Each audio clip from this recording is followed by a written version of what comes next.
ಕ್ಷೇತ್ರ ಇದು. ಉಳಿದ ಎಲ್ಲ ಕ್ಷೇತ್ರದಲ್ಲೂ ಕೂಡ ಅಹಿಂದ ವರ್ಗದ ಲೀಡರ್ಸ್ ಇದ್ದರು, MLAಗಳಿದ್ದರು.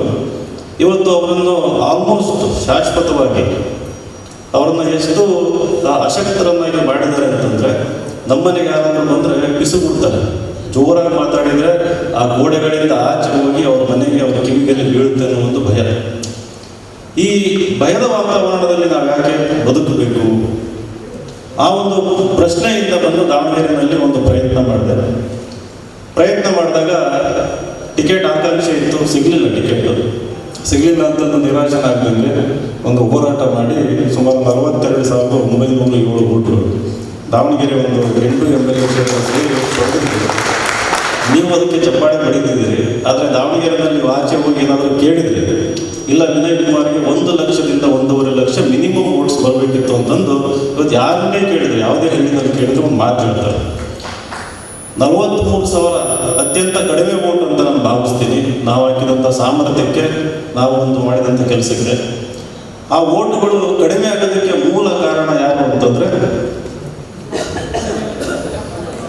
ನಮ್ಮವರು ಯಾರು ನಾವು ನಮ್ಮವರಂತ ಅಭಿಮಾನದಿಂದ ಮಾತಾಡ್ಕೊಂತೀವಿ ಅವರು. ಈ ಒಂದು ಭಯದ ವಾತಾವರಣದಲ್ಲಿ ರಾಜ್ಯದ ಅತ್ಯಂತ ಪ್ರಬಲವಾದಂಥ ಶಕ್ತಿಗಳು, ರಾಜ್ಯ ಮಟ್ಟದ ದೊಡ್ಡ ದೊಡ್ಡ ಸಂಘಟನೆಗಳು, ಅದರ ಮುಖಂಡರು ಇಲ್ಲಿ ಬಂದು 10 ಜನ ಬಂದು ಅವರ ಒಂದು ವಾಸ ಮಾಡಿ ಹಳ್ಳಿಯಲ್ಲಿ ಹೋಗಿ ಎಲ್ಲ ಮುಖಂಡರನ್ನ ಭೇಟಿ ಮಾಡಿ ಅವರ ಮನೆಗಳಿಗೆ ಹೋಗಿ ದೇವಸ್ಥಾನದಲ್ಲಿ ವೀರಪ್ಪನ ಗುಡಿನಲ್ಲಿ ಕೂರಿಸ್ಕೊಂಡು, ಇಲ್ರಪ್ಪ ಅವನಿಗಿನ್ನೂ ಚಿಕ್ಕ ವಯಸ್ಸು, ನನಗೆ 40 ವಯಸ್ಸು, ಬೀದರಿನ ಯುವ ಮುಖಂಡನಿಗೆ 26 ವರ್ಷ ವಯಸ್ಸು, ಮೊನ್ನೆ MP ಅನ್ನೋನು ಈಶ್ವರ ಖಂಡ್ರೆ ಮಗ 26 ವರ್ಷ, ಅವನು ಚಿಕ್ಕನಂತ ಕಾಣಿಸಲ್ಲ. ಈ ಹಿಂದುಳಿದ ವರ್ಗಗಳಿಗೆ ಸೇರಿದಂಥ ನಾವು, ನಮಗೆ ಕಾಯೋ ಒಂದು ಮನಸ್ಸಿದೆ, ಕಾಯೋ ಒಂದು ಏನಂತೀರಿ ಸಂಯಮ ಇದೆ ಅನ್ನೋ ಒಂದು ಭಾವನೆ ಇವರಲ್ಲಿ. ನಮಗೆ ಚಿಕ್ಕ ವಯಸ್ಸು, ಅವನಿಗೆ ಮುಂದಿನ ದಿನ ಅವಕಾಶ ಕೊಡ್ತಾರೆ ದೊಡ್ಡವರು. ಸದ್ಯಕ್ಕೆ ದೊಡ್ಡವರು ಭಾಳ ದೊಡ್ಡವರಾಗಿದ್ದಾರೆ, ಇನ್ನೂ ಸ್ವಲ್ಪ ದೊಡ್ಡವ್ರು ಮಾಡೋಣ ಅವ್ರ ಕುರ್ಚಿ ಇನ್ನೂ ಗಟ್ಟಿ ಮಾಡೋಣ, ಅವ್ರಿಗೆ ವೋಟ್ ಹಾಕ್ರಿ ಅಂತಂದು ಎಲ್ಲ ಬೆದರಿಸಿ ಸುಮಾರು 3 ದಿನ ಇಲ್ಲೇ ಮುಖ್ಯಮಂತ್ರಿ ಆದಿಯಾಗಿ ಅವರು ಹೋರಾಟ ಮಾಡಿದ್ದು ಶಾಮನೂರವರ ಪರವಾಗಿ. ಅವರ ಸೊಸೆಯನ್ನು ಗೆಲ್ಲಿಸ್ಕೊಳ್ಳೇಬೇಕು ಅನ್ನೋ ಒಂದು ಅದರಲ್ಲಿ ಅವರ ಸ್ವಾರ್ಥ ಇತ್ತು ಅಥವಾ ಸಮಾಜದ ಬೇರೆ ಕಳಕಳಿ ಇತ್ತು, ವಿರೋಧ ಇತ್ತು, ಅದನ್ನು ವಿಶ್ಲೇಷಣೆ ಮಾಡ್ತಾ ಇದ್ದರೆ ಹಲವಾರು ಆಯಾಮಗಳು ಓಪನ್ ಆಗ್ತವೆ.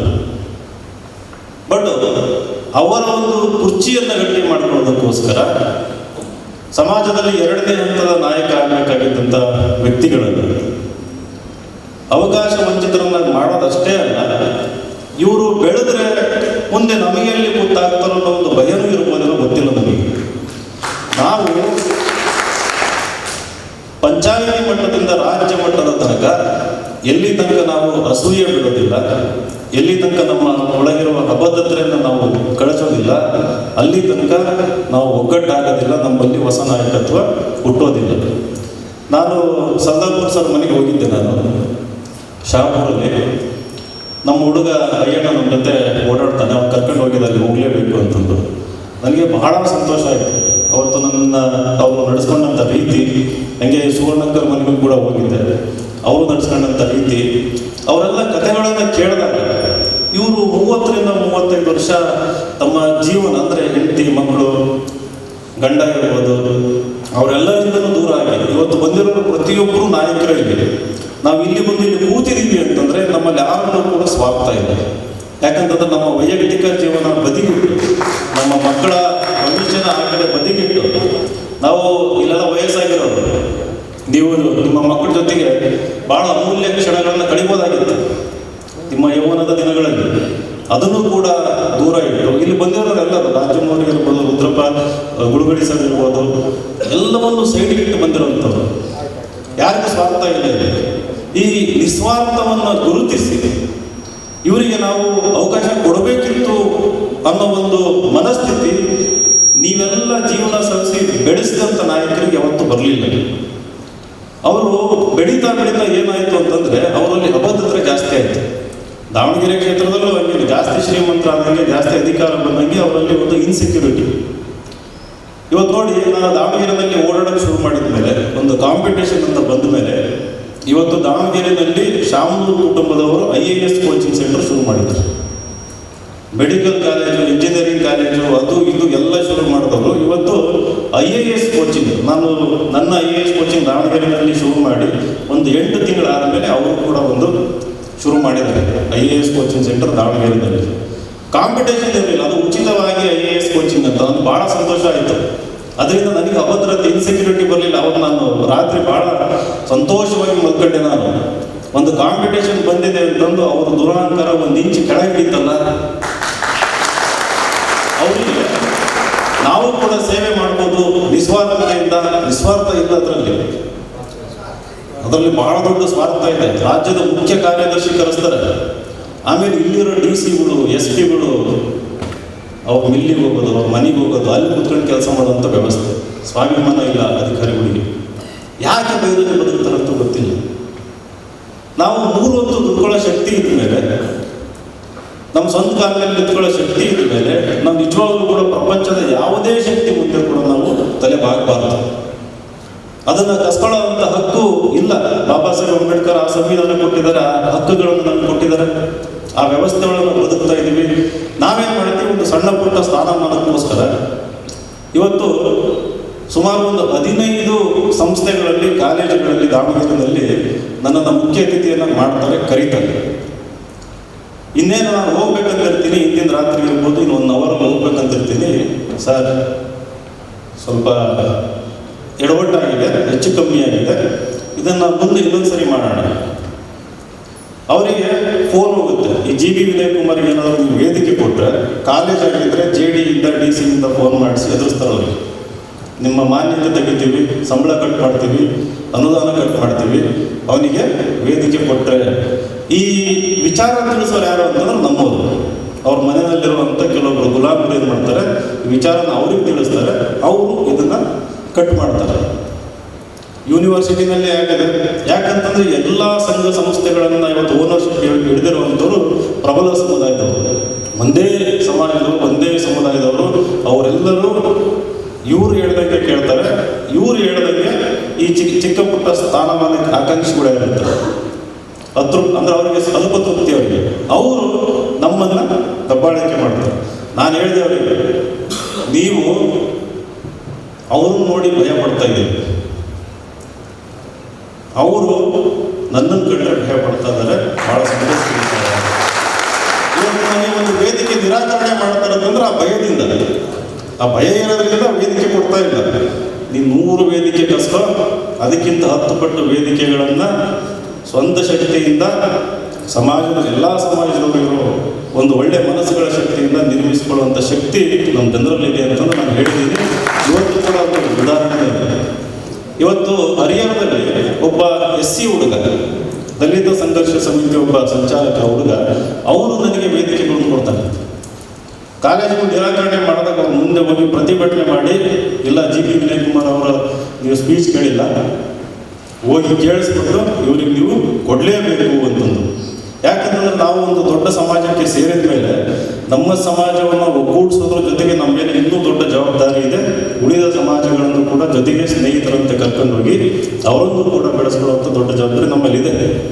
ಇದು ಅವ್ರಿಗೆ ಅರ್ಥ ಆಗಿದೆ. ಹಾಗಾಗಿ ಬೇರೆ ಸಮಾಜದವರು, ಮೊನ್ನೆ ಹೊನ್ನಾಳಿದಲ್ಲೂ ಕೂಡ ಒಂದು ಬಂಜಾರ ಸಮಾಜದವರು ಒಂದು ದೊಡ್ಡ ವೇದಿಕೆ ಕೊಟ್ಟು ಅಲ್ಲಿ ನಮ್ಮನ್ನೆಲ್ಲ ಭಾಳ ವೈಭವೀಕರಿಸಿದ್ರು. ಅವ್ರಿಗೆ ಯಾವುದೇ ಸ್ವಾರ್ಥ ಇಲ್ಲ. ಅವ್ರ ಮುಖಂಡರೆಲ್ಲ ಬಂದಿದ್ರು, ಸರ್ ನೀವು ಶಿಕ್ಷಣ ಸಂಸ್ಥೆಯಿಂದ ಬಂದಿದ್ರಿ, ನಮ್ಮ ಮಕ್ಕಳಿಗೆ ಒಳ್ಳೆಯ ಶಿಕ್ಷಣ, IAS KS ಮಾರ್ಗದರ್ಶನ ಕೊಟ್ಟರೆ ಸಾಕು, ಬಟ್ಟೆ ಬೇಡ, ದುಡ್ಡು ಬೇಡ, ಏನು ಬೇಡ ಅಂತ. ಅದೇ ದಾವಣಗೆರೆಯಲ್ಲಿ ಸುಮಾರು ಎಲ್ಲ ಜಿಲ್ಲೆಗಳಲ್ಲೂ ಇವತ್ತು ಪ್ರತಿಭಾ ಪುರಸ್ಕಾರಕ್ಕೆ ಮುಖ್ಯ ಅತಿಥಿಯಾಗಿ ಹೋಗಿ ಬಂದಿದ್ದೀನಿ. ದಾವಣಗೆರೆಯಲ್ಲಿ ನಮ್ಮ ನೌಕರರ ಸಂಘದವರು ಇರ್ಬೋದು, ಇನ್ಯಾವ ಸಂಘಗಳು ನಮ್ಮ ಸಮಾಜದವರು, ಅವರು ಬಹಳ ಜನ ಹೇಳಿದ್ರು GB ವಿನಯ್ ಕುಮಾರ್ನ ಮುಖ್ಯ ಅತಿಥಿಯ ಕರೀರಿ ಅಂತ. ಅವರಿಗೆ ಒಂದು ಆಮಿಷ, ಶಾಮನೂರು ಕುಟುಂಬದವರು ಹೇಳ್ತಾರೆ, ನಿಮಗೊಂದು CA ಸೈಟ್ ಕೊಡಿಸ್ತೀವಿ ಕನಕ ಭವನ ಕಟ್ಕೊಳ್ಳೋದಕ್ಕೆ.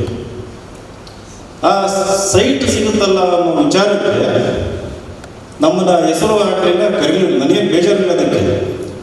ದಾವಣಗೆರೆಯಲ್ಲಿ ನಾವು ಇಷ್ಟೊಂದು ನಿಸ್ವಾರ್ಥದಿಂದ ಎಲ್ಲ ತ್ಯಾಗ ಮಾಡಿ, ಯಾಕಂದರೆ ಭಾಳ ಜನ ಹೇಳಿ ನಾವು ಆರಾಮಾಗಿರ್ಬೋದು, ಚೆನ್ನಾಗಿ ದುಡ್ಡು ಮಾಡಿದ್ದೀವಿ, ಒಳ್ಳೆ ಹೆಸರಿದೆ, ಆರಾಮಾಗಿರ್ಬೋದು. ನಾವು ಯಾಕೆ ನಮ್ಮ ಹೆಂಡತಿ ಮಕ್ಕಳನ್ನ ಸಮಯ ಕೊಡ್ದಂಗೆ ಇಲ್ಲಿ ಬರ್ತೀವಿ?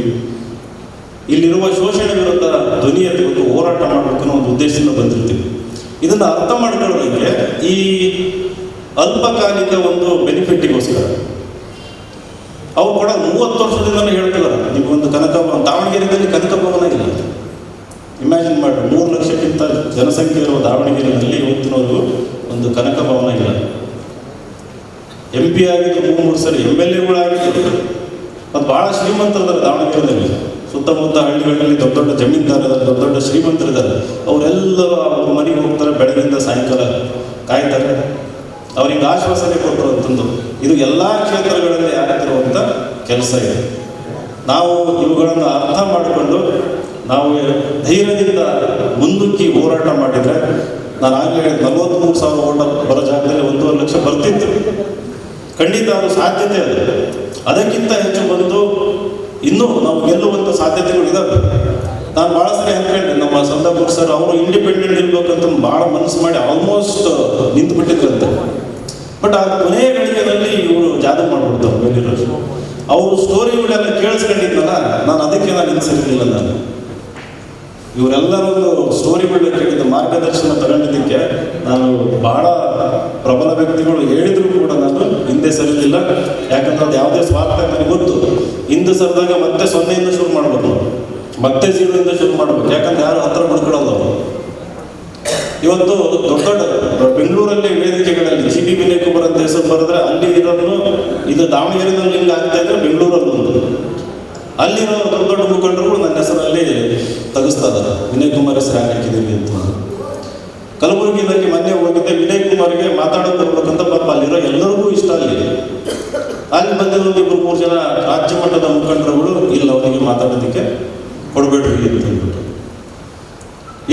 ಇಲ್ಲಿರೋರಿಗೆ ಒಂದು ಭಯ ಆಯಿತು ಅಂತಂದರೆ ನಮ್ಮಲ್ಲಿರೋರಿಗೂ ಒಂದು ಭಯ ಇರುತ್ತದೆ. ನಾವೆಲ್ಲ ಕೆಲಸ ಮಾಡ್ತಿರೋವಂಥದ್ದು ಪ್ರತಿಯೊಬ್ಬರಿಗೋಸ್ಕರ, ಯಾವುದೇ ಸ್ವಾರ್ಥ ಇಲ್ಲದೆ.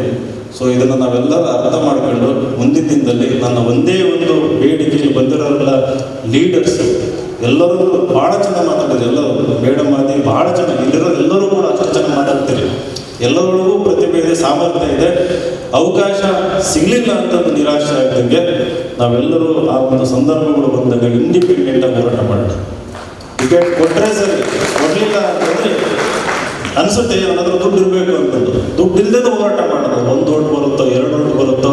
ಇವತ್ತು ಹಾಲುಮತ ಮಹಾಸಭಾ ಇರ್ಬೋದು, ಬೇರೆ ಎಲ್ಲರೂ ಇರ್ಬೋದು, ಎಲ್ಲರೂ ಒಗ್ಗಟ್ಟಾಗಿ ಅಂಥ ಕ್ಯಾಂಡಿಡೇಟ್ಗಳು ಏನು ಮಾಡಬೇಕು ನಾವು ಹಾಲುಮತ ಮಹಾಸಭಾ ಅಂತಂದ್ರಲ್ಲ, ಅಂಥ ಸಂದರ್ಭದಲ್ಲಿ ರಾಜ್ಯದಿಂದ ಎಲ್ಲರೂ ಮೊಬಿಲೈಸ್ ಮಾಡಿ ಅಂಥ ಕ್ಯಾಂಡಿಡೇಟ್ಗಳಿಗೆ ಹೋಗಿ ನಾವು ನಿಮ್ಗೆ ಗಟ್ಟಿಯಾಗಿ ನಿಲ್ತೀವಿ, ನೀವು ಹೋರಾಟ ಮಾಡಿ ಅನ್ನೋ ಒಂದು ಸ್ಟ್ರಾಂಗ್ ಮೆಸೇಜ್. ನಾವು ಈಗ ಸಂದರ್ಭವಾಗಿ MLC ಮಾಡಲೇಬೇಕು. ನಾವು ಎಷ್ಟು ಪ್ರತಿಭೆ ಇದೆ, ಎಷ್ಟು ಟ್ಯಾಲೆಂಟೆಡ್ ಇದ್ರು ಅವರು ಮಿನಿಸ್ಟರ್ ಆಗಿದ್ರೆ ಇವತ್ತು ರಾಜ್ಯದ ದೊಡ್ಡ ಲೀಡರು. ನೋಡಿ, ಅವಕಾಶ ಸಿಗಲಿಲ್ಲ ಅಂತಂದ್ಬಿಟ್ಟು ಇವತ್ತು ಈ ರೀತಿ ಆಗಿದೆ.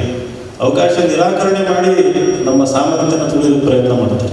ಈ ಕೆಲಸ ಮುಂದಿನ ದಿನಗಳಲ್ಲಿ ನಾವಿರ್ಬೋದು, ಯಲ್ಲಪ್ಪ ಇರ್ಬೋದು, ನಮ್ಮ ಶರಣು ತಳ್ಳಿಕೆಯಲ್ಲಿ ಅವರು ಅಷ್ಟೇ ಯುವಕರಾಗಿದ್ದರೂ ಕೂಡ ಯಾವುದೇ ಜಲಸಿ ಇಲ್ಲದಂಗೆ ನನ್ನನ್ನು ಹಲವಾರು ಕಾರ್ಯಕ್ರಮಗಳಲ್ಲಿ ಕರೆಸಿ ಸೆಂಟ್ರಲ್ ಪ್ಲೇಸಲ್ಲಿ ಕೂರಿಸ್ಬಿಟ್ಟು ನನ್ನನ್ನು ಮೆರೆಸೋದಕ್ಕೆ ಪ್ರಯತ್ನ ಮಾಡ್ತಿದ್ದಾರೆ. ಇಲ್ಲಿ ಬಂದಿರೋರು ಎಲ್ಲರೂ ಕೂಡ ಅದೇ ರೀತಿ ಮನಸ್ಸುಳ್ಳಂಥವ್ರು.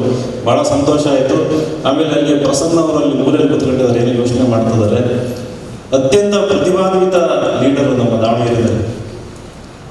ನೀವು ಅವ್ರ ಮಾತು ಕೇಳಬೇಕು, ನಾನು ಮಾತಾಡ್ತಾರೆ. ಅವರು ವೆರಿ ಹೈಲಿ ಟ್ಯಾಲೆಂಟೆಡ್. ಅವರು ಕೂಡ ಕೇವಲ ದಾವಣಗೆರೆ ಅಲ್ಲ, ರಾಜ್ಯ ಮಟ್ಟದಲ್ಲಿ ಲೀಡರ್ ಆಗುವಂಥ ಕೆಪಾಸಿಟಿ ಇರುವಂಥವ್ರು. ಅವಕಾಶಗಳು ಸಿಕ್ತು ಅಂತಂದರೆ ಇಲ್ಲಿರೋರೆಲ್ಲರೂ ಕೂಡ ನಮ್ಮದೇ ಒಂದು ದೊಡ್ಡ ಕ್ಯಾಬಿನೆಟ್ ಮಾಡಿಕೊಳ್ಳುವಂಥ ಸಾಮರ್ಥ್ಯವಂತ ವ್ಯಕ್ತಿಗಳಿಗೆ ಗೊತ್ತಿರೋದು. ಆ ದಿನಗಳು ಇನ್ನೊಂದು 10 ವರ್ಷದಲ್ಲಿ ಬಂದೇ ಬರುತ್ತೆ ಅಂತ ಹೇಳಿ ನಾನು ಮಾತನಾಡ್ತೀನಿ.